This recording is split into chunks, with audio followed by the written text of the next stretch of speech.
Welcome to the AI Chat Podcast. Today on the show, we have the man, the myth, and the legend, Jack Selby. He is an American entrepreneur, venture capitalist, film producer. He had an early role as the senior vice president at PayPal, where he oversaw international and corporate operations. After PayPal was acquired by eBay in 2022, he co-founded Clarium Capital Management, and he did that with Peter Thiel, another legend in the industry. He is currently serving as the managing director at Thiel Capital. And beyond that, he has a bunch of cool stuff he's done with different films he's worked on. And he is currently the founder and managing partner of AZVC, which is Arizona's largest venture capital firm. So welcome to the podcast today, Jack. Thanks, Jaden. So super stoked to have you. I've been talking to people that keep telling me probably for the last year that I got to get you on the show. So I'm excited to have you on. I think a lot of people know, you and the people around you, the different projects you guys have been working on, the OG PayPal Mafia, some of the cool things that are happening. Something I'm super curious, I'd love to ask you about is what, like, in the beginning got you into the tech space, got you into the venture capital space? Was this something like you kind of always studied technology, you were interested in this? Was it a friend that brought you in? Like, what brought you into PayPal, for example? Yeah, it's a great question. I think for me, I just kind of stumbled into it. Okay. So I met Peter through a common friend back in, kind of mid 1998. And so this common friend put us in touch. Mm-hmm. And at the time, Peter had this concept that he was tinkering with, which in effect was the predecessor to the predecessor of what would evolve into PayPal. Okay. And I was enrolled actually to go to business school at UCLA that coming fall. And I'll never forget because I paid my non-refundable deposit, and they sent me this box of really dull MBA books that I were required reading prior to showing up on campus. And I was really second guessing my decision. Uh-huh. And Peter said, listen, why don't you come out and maybe try to help us get this company off the ground? So ended up being, I think it was employee number 11 or something like that. And it was very serendipitous because my younger brother, who ostensibly grew up here in Phoenix, was just starting to play football at Stanford. Okay. And so it was a lot easier for me to see his games if I'm living in Palo Alto than not. Perfect. Yeah. And these were you're way too young to know this, but these were like the go-go salad days of the dot-com boom pre-bust. Okay. So, a lot easier to watch my brother's games. And, and honestly, most importantly, when I met Peter, I realized I'd met just an out of this world, really, really, really intelligent guy. Mm-hmm. And, I kind of vowed to hold on for dear life, and fast forward 25 plus years later, I'm still holding on by a string. Okay. So this is something interesting though, because I think a lot of people, especially when you've paid a non-refundable deposit or whatever, like, just because you stumble into a situation, I think that there's probably more that goes on behind the scenes with that situation. And a lot of people could have perhaps been in your same situation, just been like, oh, look, I paid it, I'm going to go to school. Like, I can't, take the opportunity, whatever. What was it that you feel like you identified that was like, oh, this project is going to work. This guy is legit. He's not full of hot air. Like, what were the things that you kind of looked out for and saw? Yeah, the concept itself, I think, admittedly was a bit dubious because the first concept for what was called Confinity was essentially establishing an offshore online bank that's kind of free from any sort of sovereign oversight. So it's very similar to the ethos that the crypto world has now filled, albeit 25 plus years later. Yeah. And so I think we as a team in those very early days, we realized that we were potentially biting off something much more than we could probably chew. And then we pivoted to a company that basically our version of pre-PayPal that essentially was enabling people to beam money between Palm Pilots. Okay. And so, and that idea is probably as dumb as it sounds. And we quickly realized that there were just a very limited number of Palm Pilots in the world, something like 400,000. Okay. But we had our first kind of really big breakthrough eureka moment when we realized, if you and I are going out to lunch and I want to pay you back for the lunch that you kindly bought me, but you forgot your Palm Pilot, what I would do is I'd write in Jaden at Gmail or whatever it is. And then when you took the Palm Pilot back to your desktop and put it in the cradle to sync, the payment would be generated by email and not by the infrared beam between the Palm Pilots. Okay. And we realized, well, there are billions and billions and billions of email addresses, and there's a very limited subset of actual physical Palm Pilots. And so that was kind of the first big break that we had. But going back to your question, so the concept itself was fungible. We finally stumbled upon a version of PayPal that obviously ended up being quite successful. But I think with most startups, it's just the people involved. I mean, it's the jockey, not the horse. And, I met Peter when I was 24, ended up meeting Elon when I was 25. I mean, the probability of meeting two such incredibly iconic people at such an early age in my career, I just have to thank my lucky stars. I'm just incredibly, incredibly fortunate. That's super cool. Yeah. I mean, but I think still at the same time, there could be a lot of people that theoretically have bumped into like a lot of legends and maybe didn't grasp on the opportunity. So, I mean, to your credit, taking that opportunity is, I think, one of the biggest things, and kind of taking that bet on yourself. Did you have anyone like, I don't know, like your parents or anything that were like, oh, you're crazy for like, dropping the deposit or whatever? Yeah. I mean, it's interesting because you think back about that fork in the road, and we all have these different kind of points in your life. And it definitely would have been the safer move, to go get a MBA from UCLA.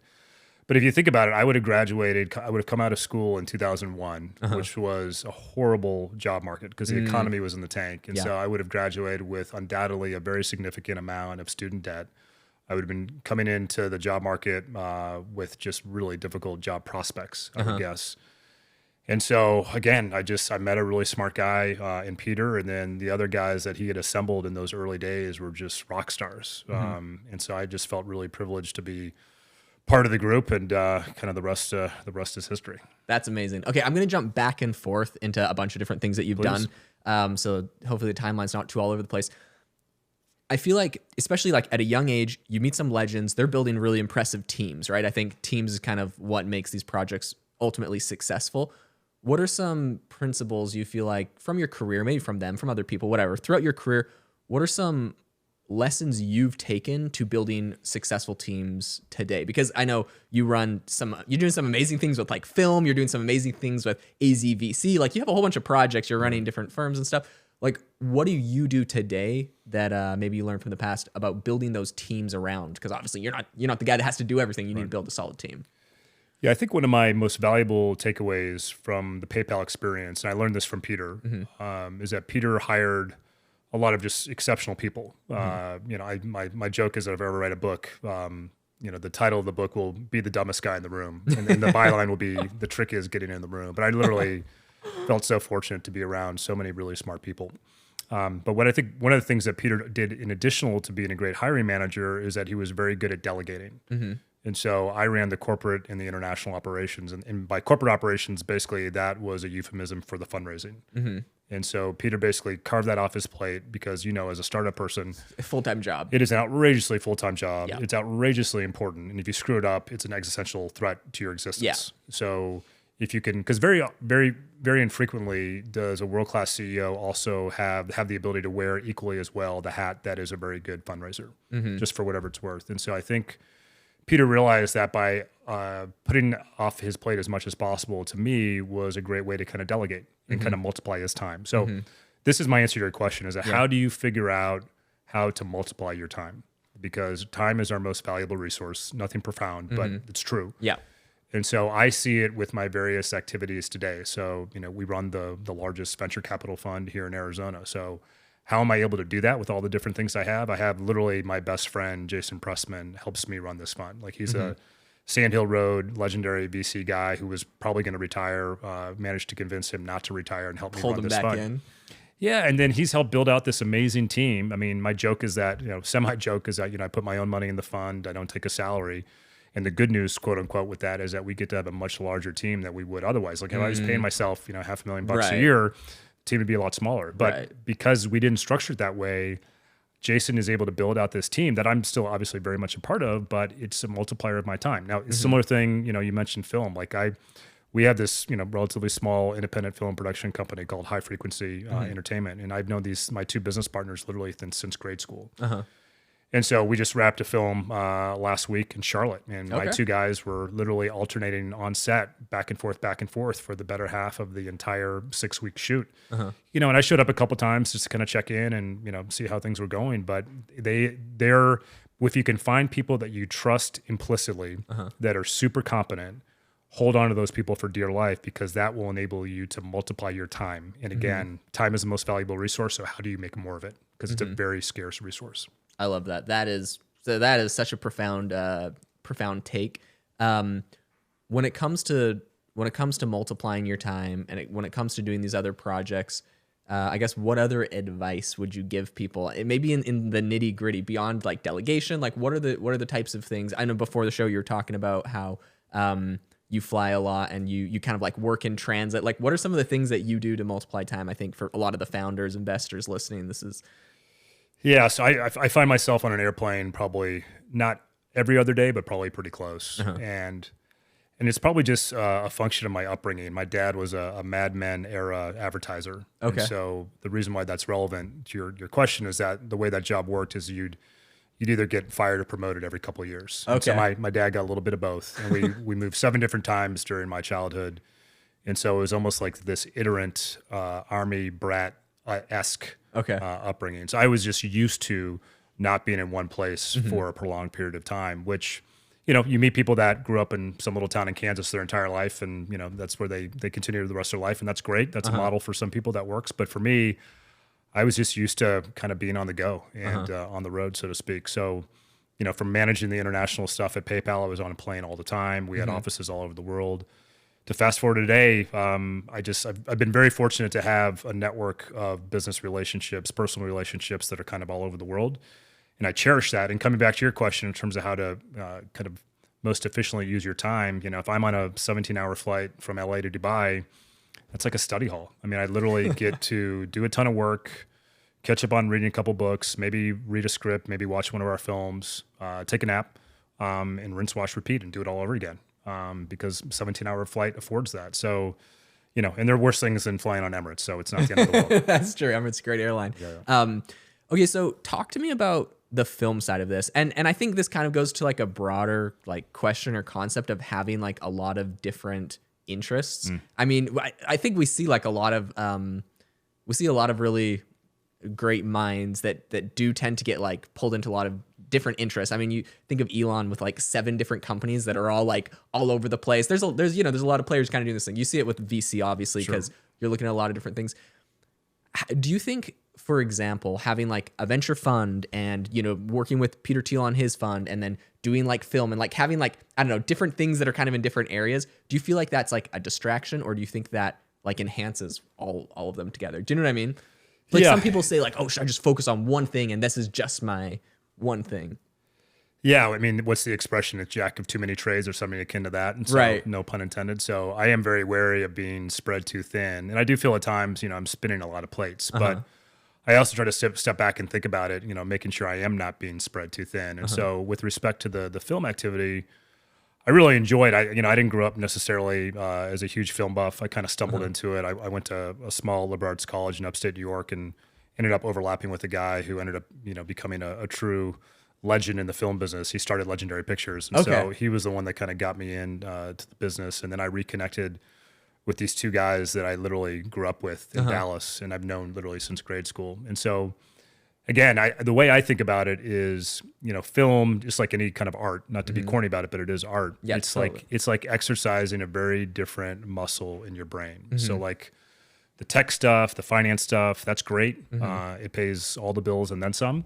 But the film stuff is literally like a different muscle in your brain that I find it helps give me balance by just giving me a completely different work set to pursue and different types of people to pursue. You know, you're interacting with directors and actors, and these are very different people from startup folks or hedge fund folks, which is, you know, more of kind of my day job world. So that balance that it helps create, I don't know, at least for me, I find it to be enjoyable. That's cool. And I'm sure it you know, spurs a lot of creativity, which, like you said, is a muscle. So when you're looking at investing, oftentimes the most creative thinker comes up with some solutions that no one else has thought of before, you know? Well, it's funny you say that, because this is exactly how I describe the job of a venture capitalist. And I think it's a bit of a non-traditional answer, because I haven't really heard anyone else say this. And again, I don't think it's profound, but I do think it's true. I think when you're a VC, I think you're basically, your job is you're a talent scout. And so I meet Jaden off the street, and do I have to figure out what's coming out of Jaden's mouth? Is it 5% nonsense, 95% nonsense, somewhere in between?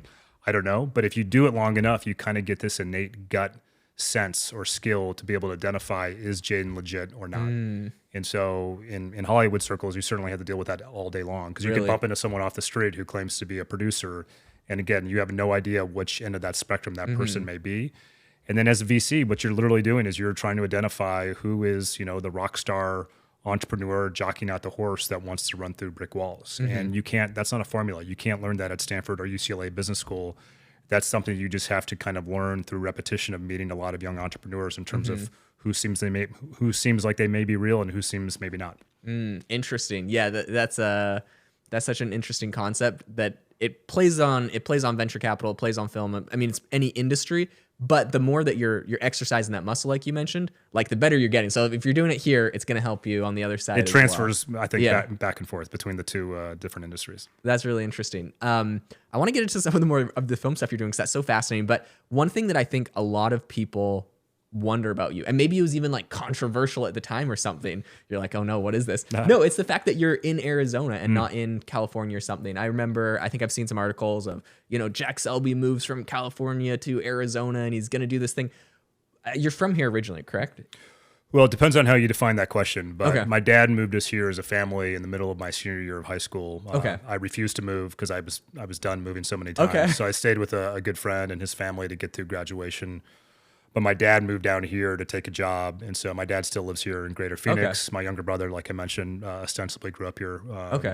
And so when we sold PayPal, I knew I wanted to get out of the onerous tax regime of California. And so I looked at all the normal places like Incline Village on the north side of Lake Tahoe and other places that a lot of the tech expats flee to. But because I had family here and spent a lot of time here, Arizona was an easy choice. And then on top of it, I still go back and forth to California all the time. Like I was back for Peter's Christmas party this past Saturday. So proximity matters. I mean, I can literally jump in a plane and such a fast flight, be in Burbank in 45 minutes. Or if I need to go to the Bay Area, it's an hour and 20 minutes. And so the proximity makes a big difference. So I've been in Arizona since 2002 as a full-time resident. Okay. That's amazing. So I guess a lot of it was the kind of the tax idea. I mean, I don't blame you. I'm a big fan of it too. People ask us all the time because I'm doing a tech startup and they're like, you're like headquartered in like Arizona. You don't think you should move to, like, I literally had VCs that I talked to when we were fundraising. They were like, yeah, it's just like, if you're not in like, Palo Alto, like we just don't really look at companies. I'm like, come on, like it's, the numbers are awesome. But I think, I'm curious if you get that same thing because I know VC and startups very similar. Like you both have to get money from other places. Do people ever have that like kind of the attitude towards you when you were raising for AZVC or anything? Yeah, I mean, I could talk for hours on this topic. I'll try to be precise and concise. Listen, I think the Arizona tech ecosystem literally has all of the ingredients to be a proper place, to be on the same footing, if not better, than what goes on in Salt Lake or Denver or Austin or any of these other places that I think we should be at that echelon, if not higher. Totally. One of the things that I think has arguably held us back the most, though, is that we just have never been kind of a first tier capital markets city. Okay. So, for example, like if you are on an IPO roadshow, you probably wouldn't go through Phoenix. Right. You'd go through, cities that are far smaller, like Wichita or Minneapolis or Baltimore. And it's just not one of our strengths. And it's no offense to Arizona. It's just the reality of who we have historically been. So how do you solve for that? And so as it relates to, our topic and kind of tech and venture capital, my joke with my local friends here is that if we've all been sitting around and we think that, Benchmark or Sequoia or Founders Fund is magically just one day going to parachute into Phoenix and set up an office, it's probably not going to happen. Or at the very least, it's going to be a long wait. And so, I just turned 50 this past year. Venture capital is definitely a younger person's game. And so I had to just honestly ask myself, like, if I don't do this soon, then I'm probably going to age out of potentially doing this. And so I don't think I'm the perfect person to have set up AZVC. I'm probably not the least perfect, somewhere in between. But someone had to go out and raise a proper fund that's based here, that invests here, and we did it. And so I'm really happy about it. We raised the fund almost exclusively from local prospective Arizona investors. Really? Yeah. So, I mean, we have, I think, almost 70 individual LPs in the fund. And the vast majority are based here in Maricopa County. And almost 30 of them have raised their hand to join our limited partner advisory board, meaning that they want to be mentors or board members or in somehow or another give back to the local entrepreneurs that we're backing. So that's great. Because, conversely, I could have gone out and talked to prospective LPs in Abu Dhabi or Tokyo or any of these other far-flung places because the benefit of with my Peter affiliation is that we know most of these people, and they'd love to get in the next founders fund or whatever the case may be. And so, not only would that obviously be disingenuous, but I wanted to find investors that really cared about Arizona. And the fundraising process, as these things always are. I mean, it was an arduous road, but we got through it. And from start to finish, it was probably. Depending on how you define when it started, but it was 12 to 18 months from finish to end. But it's I'm really happy with where we are, and we'll probably be done deploying the capital at some point by the end of next year, and then we'll be off to the races for Vintage 2 for AZVC. So fingers crossed. Very cool. Okay, well, I want to talk to you about that, but one thing that I want to bring up that I think is really cool that you guys have done, like you mentioned, you have, connections with Peter Thiel and a lot of these other guys. So you could raise a fund from a lot of other places. I love that you raised it from Arizona people. What I think not a lot of people, I guess, think about is not just the fact that it's like, people that care about Arizona investing and people that are listening, right? You could apply this to whatever your local market is. But what's cool is if Arizona people are LPs in this, when distributions come out after the fund is successful, it's people in Arizona that are going to benefit and they're going to reinvest in the ecosystem. So it's, when you have a couple of these home run companies in there that really do some big multiples, it's local Arizona people that are then going to benefit and put back into it versus the funds kind of dispersing out other places. And this is, you literally hit the nail perfectly on the head there because what had happened historically prior to us setting up this fund is that if you got a Series A check or Series B check from some out-of-town source and you end up being successful, then those financial proceeds would then get recycled into the local ecosystem from where the check was originally written. So Salt Lake, Denver, Sand Hill Road. And so we miss out on that flywheel here. And so what we need to happen is we need to have a couple more Carvanas and GoDaddies and LifeLocks have breakout success, and then have those financial proceeds be enjoyed by a fund like ours with LPs that are local and just push those chips back in. And that's the snowball effect that we unfortunately have not had enough of. But I'm confident we're going to get there. There's no magic wand to accelerate that, but that's kind of the driving ethos of what we're trying to do with this fund. I love that. That's exciting. And another thing I wanted to just touch on that you mentioned about aging out of venture capital and that not a lot of people think about again is when you make these investments, they're like 5, 10, 15 years sometimes before money comes back in from an exit event or something from a company, right? Let's say 10 years. So, you raise the fund, you deploy the capital, and from the end of the last capital, you kind of have a cutoff. So I think that's cool that you got started when you did and you kind of started deploying when you did. I guess my question is, when you think about, Vintage 2 of AZVC, which I'm sure there's a lot of people kind of super interested in or whatever, what, I know you can't probably go too into details on what that looks like and it's a little ways away, but what does that look like as far as what you would do different, what you do the same? Is it just a bigger fund? Is it going to deploy different? What would a second vintage look like compared to the first? Yeah, I should disclaim that we're still in the very early innings of trying to figure out answers to this type of question. But I'll give you kind of how we're thinking about it now. So last fund was 110, 115 million. Naturally you want to have a step up in your asset size with the next fund. So I would guess it, maybe shake out between 150 and 200 if we're so lucky to get across the finish line. And I think the other area that will probably change a bit is that we'll definitely still be Arizona headquartered and centric, just like we are now. But I think we may broaden the aperture a little bit geographically to look at more opportunities that are in places like Utah, Colorado, New Mexico, Texas, Nevada, and so forth. I stole a kind of a moniker from another fund that we're very friendly with, but the rodeo states, because I think a lot of these places also kind of like Arizona have just been capital markets laggard. And so how can we help match the capital with the amount of activity that's going on from an entrepreneurial perspective? So I think that's something that we can do in terms of kind of stepping up, but Arizona will always be home. It'll always be in the main focus as it is now with AZVC, but it'll just be kind of a bigger, bolder version potentially with Vintage 2. Cool. That's super exciting. What are some of and I guess one other question on that, would you still primarily target Arizona investors or LPs on that, or would you broaden the aperture on that as well? We'll probably broaden it a bit just because I've met a lot of institutional family office type friends, both here and abroad, that, essentially what we're an arbitrage. We're a non-coastal arbitrage. If I had to summarize my business model in one or two sentences, is that I get to write term sheets at non-coastal prices with amazing young entrepreneurs here locally that we have in Arizona. I get to coach them up, hopefully, and then I get to the arbitrage is to go take them to all of the friends that I probably know on Sand Hill Road or the equivalent. That's it. And so there's no reason why that should just apply to Arizona. Totally. We can do that in Nevada and Colorado and all these other places. And I think our deal flow here is pretty good just because it's, it's still relatively nascent. So we know most of the people.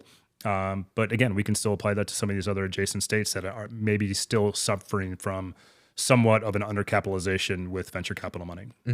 Yeah, no, I think that's amazing. That's genius. And you spend your summers, because obviously Arizona is a very hot place, which I love Arizona. My wife, all her family's from here. That's why I ended up. I'm originally from Vancouver Island in Canada. There you go. So she brought me down here. I love it. In the summer, we escape for a few. We escape for a few months. It's a little toasty, but the wintertime, best place in the world.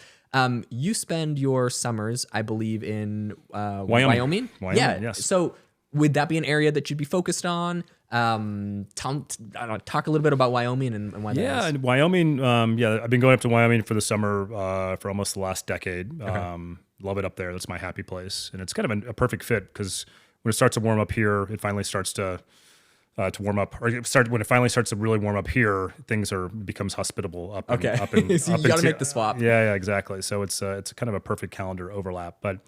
Yeah, Wyoming would be a great example where, it's the smallest state by population in the United States. But there's some real activity going on there. And actually a good friend and I, we started a tech event 11 years ago with the governor at the time. And, we literally had Peter out as our keynote this past year. Oh, really? In October, which was really fun. And so then that actually was the inspiration to start the nonprofit Envision AZ that we kicked off here in Arizona 7 years ago. So, so Wyoming was literally the inspiration to kind of get the Arizona activities off the ground, and here we are. Tell us a little bit about what that nonprofit does. Yeah, so Envision AZ, again, started with a good friend, John Reagan, here, I think, literally 7 or 8 years ago. The whole purpose was to essentially elevate the local tech ecosystem here in the state, going back to the idea that I think we have always had most, if not all, the right ingredients to have that proper ecosystem, but whatever reason, they just weren't coming together in the right way. And so Envision owns a quarter of the carry that will come out of AZVC. Okay. So if we do well with our fund, which knock wood, hopefully we will, that should be millions, if not tens of millions of dollars that will go to this nonprofit Envision AZ that will then pump that money back in the local ecosystem. So it's part of the whole idea that it takes a village type of mentality, and so Envision I think is hopefully can be the bedrock for ecosystem here for many, many years going forward, especially if we can endow it with these proceeds coming out of the for-profit AZVC fund. Very cool. Something that I feel like I've noticed just in talking with you and kind of how you're setting everything up. Obviously, you're a business guy, you're a capitalist, you're making money, you're making this successful thing. It's cool to see that it feels like a lot of this is, like with the nonprofit or other things, like you see like an ecosystem and you also want to kind of help this area grow. Like, talk to me, I guess, what's the split on that for you on just, I guess, purely venture capital, multiply money versus, I guess, this is kind of where you call home, so you want to make it a better place. Like, yeah, well, to be absolutely clear, my fiduciary responsibility to my limited partners is to make money. Yeah. And so that's the North Star no matter what. And so that will be our goal. That will continue to be our goal with the future vintages going forward. But at the same time, it's, I love Arizona. It's been home, for 2 decades plus. And so, it's a funny state in the sense that, if I asked you to name a Fortune 150 company that's headquartered in Arizona, you would not be able to because there's not one. Oh, no. So there's a lack of corporate headquartered stewardship that goes on here. And it cuts both ways. And so, the good news is if you really want to assert yourself, you can have a really big impact. Like think about if we were in greater Philadelphia, like how many Fortune 150 companies are based in greater Philadelphia? I don't know, 10, 15, 20? Right. So if you wanted to assert yourself in greater Philadelphia, you would have to cut through, all the different government affairs or otherwise the morass that those companies may bring to bear. Whereas here, if you really want to assert yourself, you can make a big difference. But the converse of that is that if you don't raise your hand and get involved, then nothing changes. So I like that. And I think, you just have to raise your hand and assert yourself. And if you want to do that here, you can make a really big difference. And so I've tried to embrace the fact that there is this dearth of corporate headquartered companies here. You think about our fund, our anchor investor is the publicly traded utility company in Arizona, Pinnacle West. Yeah. I mean, who would think that a publicly traded utility company would be the anchor investor in an early stage, admittedly relatively speculative venture capital fund? It's not the most obvious or natural fit, but to Pinnacle West APS's immense credit, they made a bet on us. Yeah. And I think they want to help us, develop the tech ecosystem here, help diversify the economy. So again, I wouldn't be in business with AZVC if it wasn't for APS. Yeah, truly. Tell me a little bit about how that relationship got started. Like they're obviously taking a big bet on you. I think it's going to be a phenomenal return for them. So, I mean, I'm sure they're going to be thrilled. How did you get started in that? Because like you mentioned, that's not an obvious. Most people probably don't think about that. Yeah, no, it was a really interesting process. One of my partners at the fund, Jessica Pacheco, had been a senior executive at APS for many years. So it was really just her genius that helped us get across the finish line. Jeff Goldner, who's the CEO at APS, has become a great friend. And so we had, numerous conversations over an extended period of time, but Jeff and Jessica were really just instrumental in helping us get across the finish line. And we did it. Because again, without that $25 million anchor check from APS, AZVC would have definitely never come into existence. That's amazing. That's so cool. So to your credit, and I also think to your point we were talking about earlier about team, I think it just goes to show how important that team is. Jessica, I've met her before at some events. Absolutely phenomenal. She's amazing. Right. But you know what I mean? It's like building that team of these really solid people is, like you mentioned, like if it wasn't for that investor, the fund wouldn't exist. If it wasn't for Jessica, she put forward a huge effort with you know what I mean? So it's all about building that team, which I think is really important. Yeah. And Jessica was so instrumental, in helping us get off the ground. She's one of our partners to this day.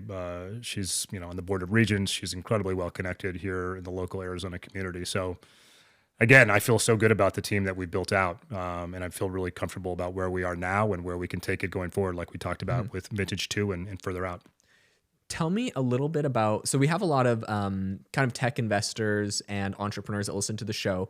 Tell me a little bit about some of the competitive advantages you feel like you have on companies here in Arizona that you invest in, that you look at. Like what's the big opportunity? What's the secret sauce? What does kind of Arizona have that other places might not? So quality of life is high. Cost of living is low. Proximity to California is obviously immediate. That's a lot in of itself. Yeah.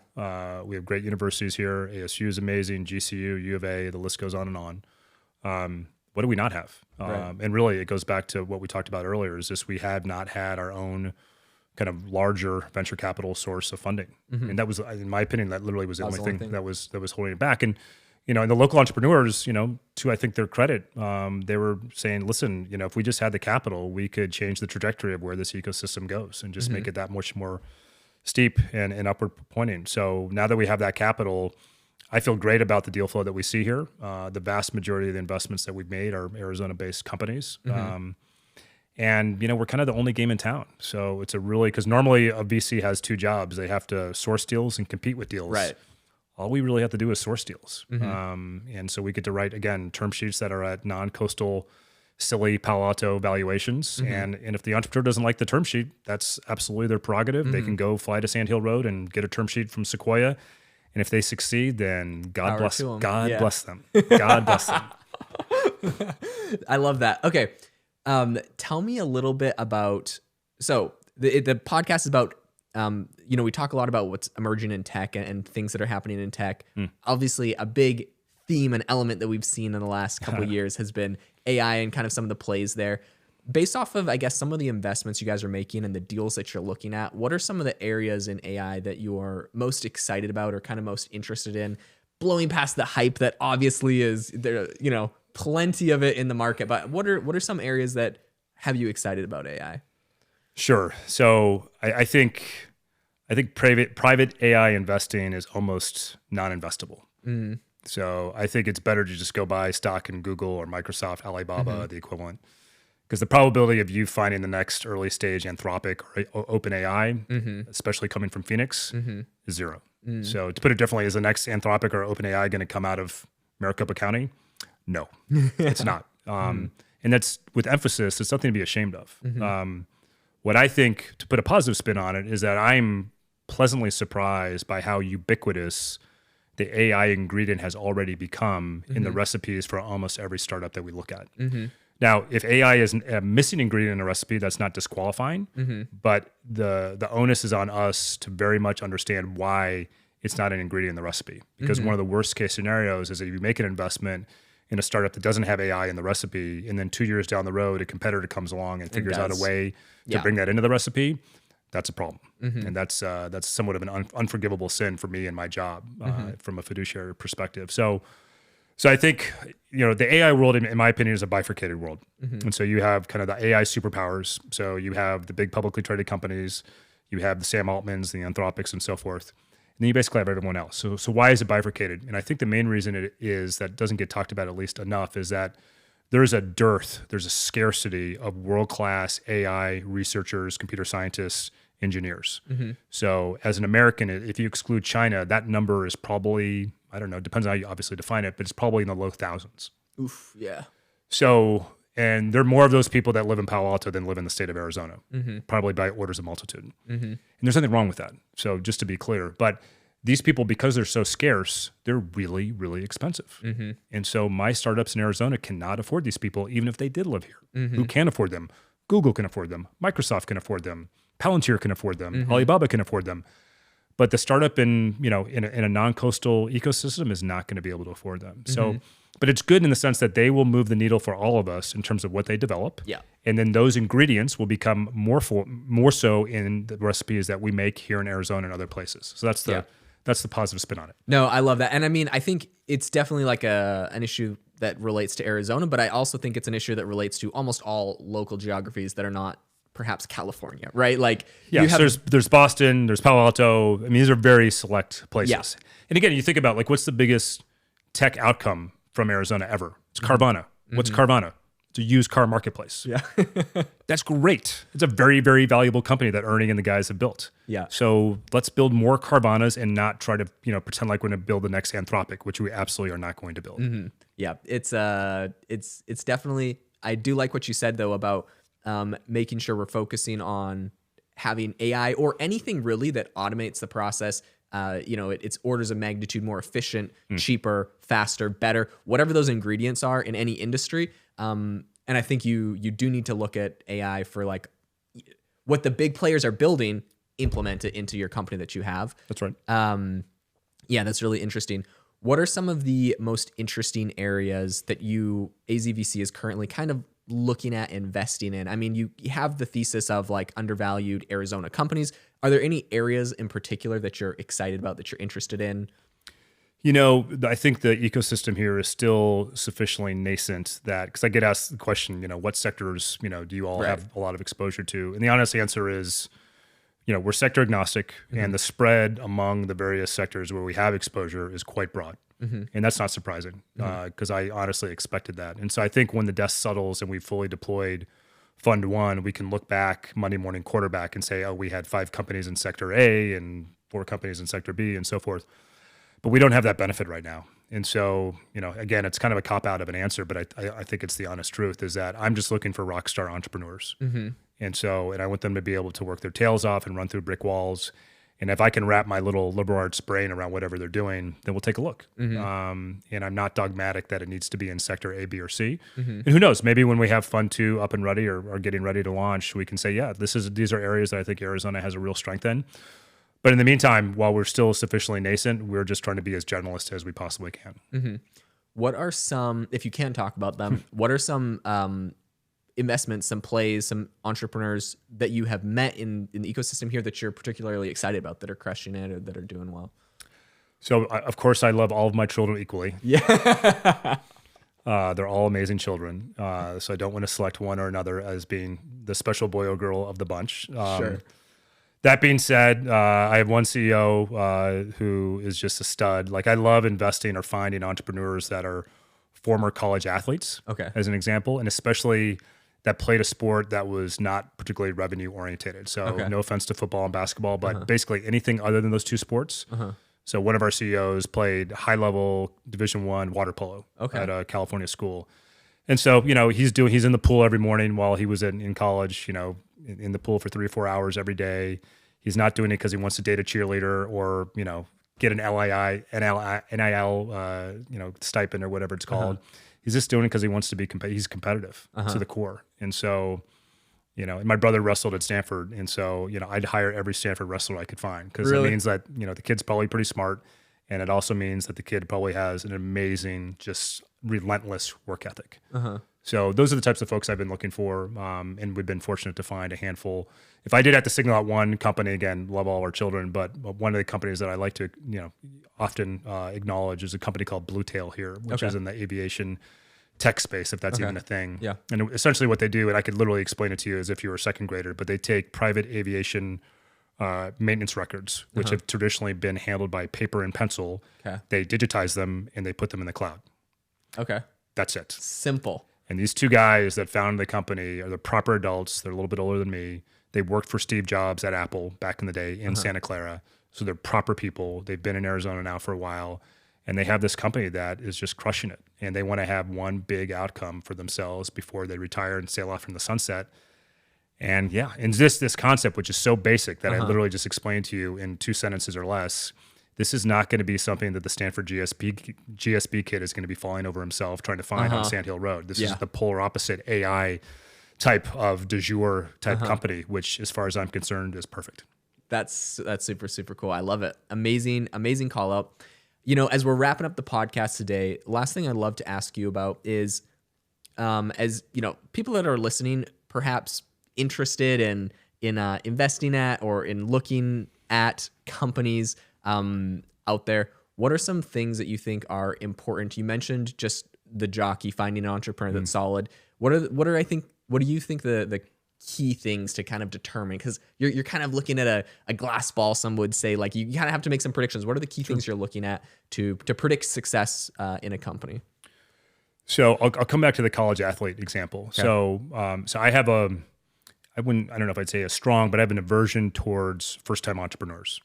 Not that everyone has to start somewhere. Totally, yeah. But when you back a first-time entrepreneur, you just don't know what you're getting when the bullets start to fly.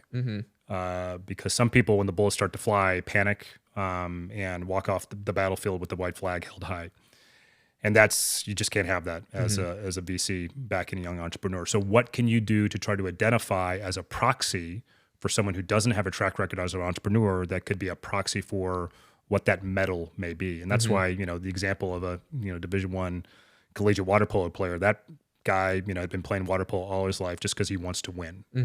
And so if you're a first-time entrepreneur, you don't have a track record, what can you put forth to your prospective investor that will show that you do have the mettle, that you do have the intestinal fortitude to be a rock star entrepreneur, given that you don't have a track record? And think that through. And if you can come up with an answer, that'll make your pitch that much more compelling. I love it.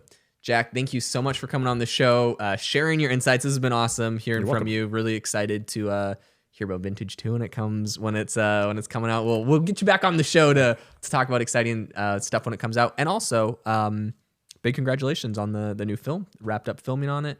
A bunch of the other ones have been getting some great feedback, so it's exciting stuff. Excited to see where those goes. But thanks so much for coming on the show today. Thank you for having me. And to the listener, thanks so much for tuning into the podcast today. If you're interested, I'll leave a link in the description to Jack. Make sure to go follow him on LinkedIn. He posts some absolutely amazing stuff. Been following him for quite a while. And thanks so much for tuning in the show. Make sure to leave us a review wherever you get your podcast, and hope you all have a great rest of your day.